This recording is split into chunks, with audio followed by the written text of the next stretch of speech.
Ah, vous êtes là? Bonsoir. Aujourd'hui, je parle d'un sujet qui a rapport un peu au temps des fêtes, c'est-à-dire les centres d'achat.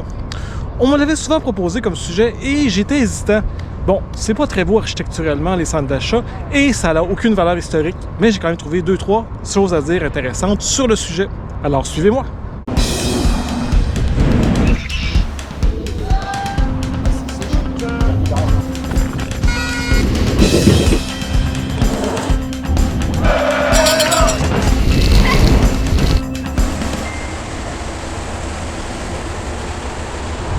Donc, après la Deuxième Guerre mondiale, dans les années 50, on voit apparaître l'étalement urbain et le culte grandissant du char. Et c'est dans ce contexte-là qu'on voit apparaître les premiers centres commerciaux en Amérique du Nord. Pour le début de cette vidéo, j'ai dû me déplacer très loin. Je me suis arrêté au métro Côte-Vertu, dans Ville-Saint-Laurent. Donc, on est ici au tout premier centre commercial de tout le Canada, la place Norgate. Venez avec moi.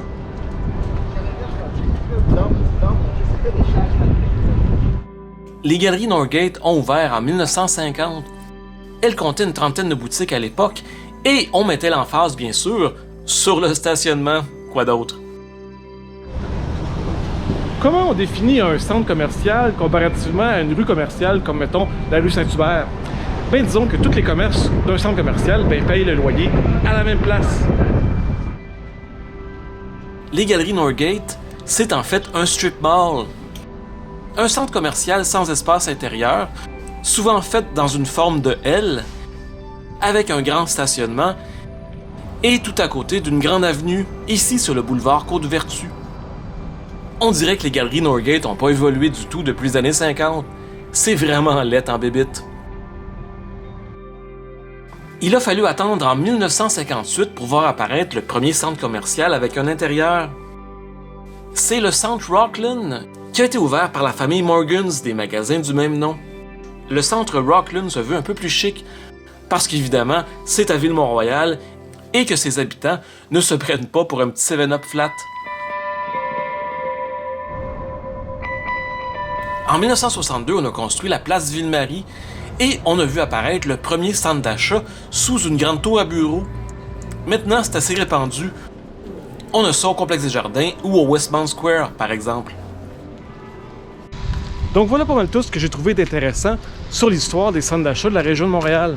C'est très peu. Donc en deuxième partie, on va parler des 4 centres d'achat, mes préférés, qui sont situés pas loin des métros. Le premier centre commercial qu'on visite est collé sur le métro Angrignon. En fait, il n'est pas si collé que ça. Il faut quand même marcher un bon 10 minutes avant de se rendre au fameux Carrefour Angrignon. Regardez à quel point je suis à l'aise. Je suis vraiment vulnérable, comme un bébé chat dans un parking de centre d'achat. Dans un parking de centre d'achat. Le Carrefour Angrignon a été ouvert en 1986. À l'époque, il y avait à l'intérieur un Sears, un Eaton, un Zellers et un Pascal. On passe devant l'Aubainerie.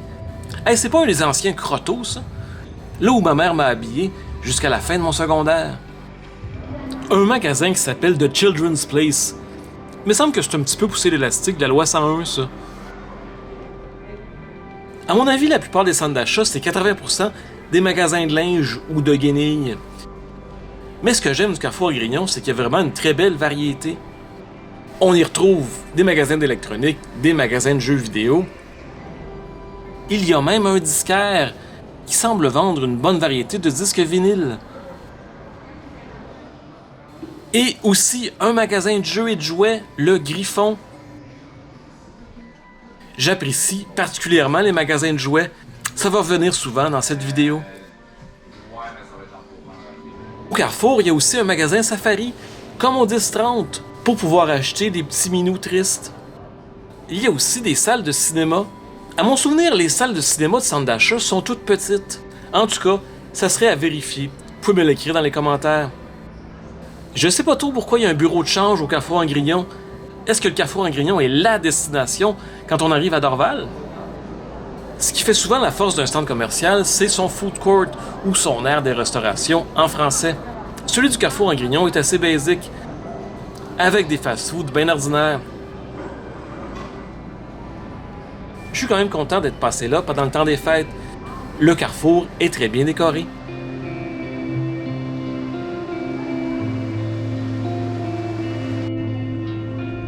On a accès à notre prochain centre commercial directement avec le métro Atwater, sans avoir à sortir dehors. La place Alexis-Signon, qui est située au centre-ville, directement à côté de l'ancien forum, est elle aussi très bien décorée pendant le temps des fêtes.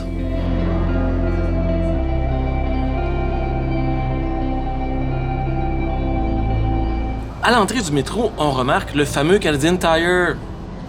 Un espace qui était plusieurs choses avant d'être le fameux Canadian Tire.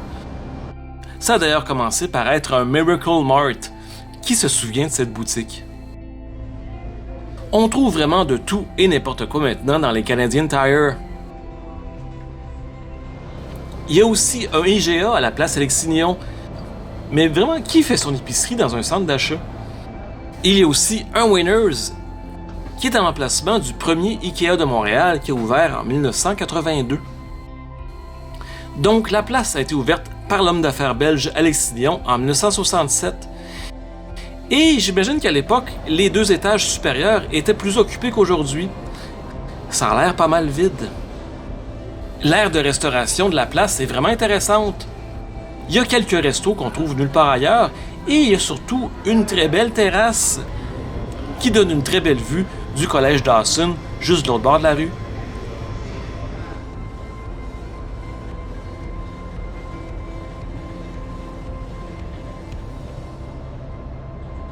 On arrive maintenant à une de mes stations préférées de tout le réseau, la station Radisson.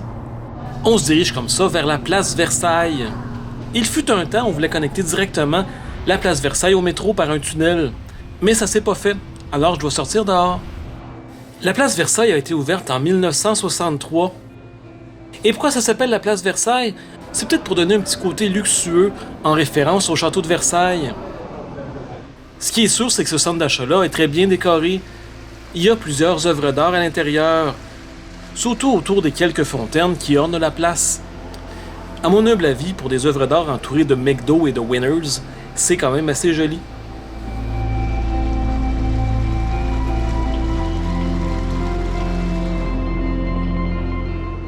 Il y a plusieurs étages à la place Versailles, mais comme on le voit ici, les étages supérieurs semblent plutôt inoccupés. Encore une fois, je dirais que 75% des commerces sont des magasins de linge, et ça m'intéresse pas vraiment. La dernière fois que j'ai acheté des vêtements, c'était avant la pandémie, puis c'était des bobettes parce que les mines étaient pleines de trous.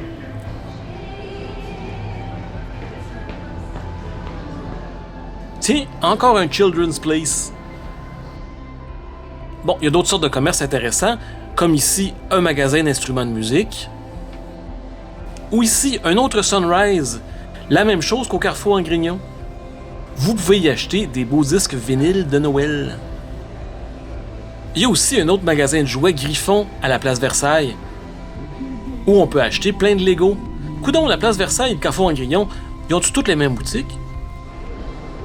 On dirait bien que oui, parce qu'il y a aussi un safari, là où vous pouvez acheter une perruche dépressive ou un hamster suicidaire.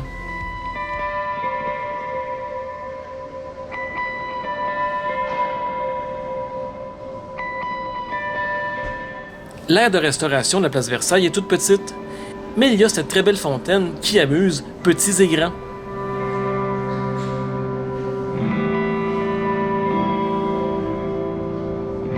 La place Versailles est probablement le centre d'achat le mieux décoré pendant le temps de Noël.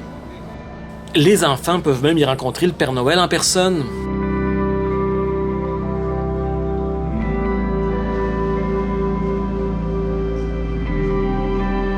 Et ici, cette année, si vous ne recevez pas vos cadeaux, c'est parce que les reines sont ici à la place Versailles, en train de se faire maltraiter.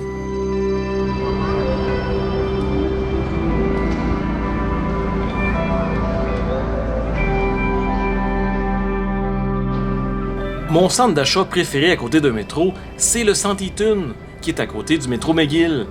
Il fait partie aussi du réseau souterrain. En cet endroit-là a été ouvert en 1976 le centre commercial Les Terrasses. Ça n'a pas duré très longtemps, elles ont été fermées en 1987.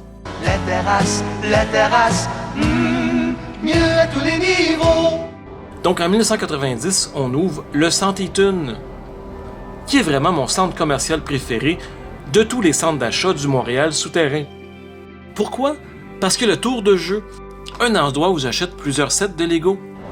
Il y a aussi le Warhammer, un endroit pour les plus nerds d'entre nous, avec des jeux de rôle et des petites figurines qu'il faut peindre. Le centre Eaton a été rénové vraiment souvent depuis sa création. Il vient justement de subir de très grandes rénovations. Pour les amateurs de guenilles, il y a le Uniqlo, un magasin originaire du Japon. Aussi, pour les amateurs de plein air, il y a le Décathlon, un endroit où je suis allé acheter des souliers sans avoir à parler à personne tout le long du processus. Le centre Eaton est toujours très joliment décoré pendant le temps des fêtes. J'y vais à chaque année pendant ce temps-là. J'ai découvert cette année une nouvelle boutique, le Playbox. C'est comme une arcade old style des années 80-90, mais avec des manèges et autres jeux d'amusement. C'est sûr qu'il va falloir que j'y retourne un jour.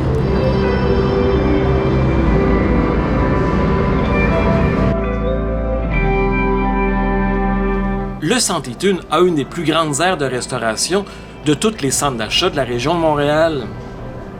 Il y a vraiment des restos pour tous les goûts. Mais si ça vous satisfait pas, il y a aussi le Time Out. Je vous en ai déjà parlé dans une autre vidéo que vous irez voir, mais c'est une aire de restauration plus chic, avec des choix de restaurants plus recherchés.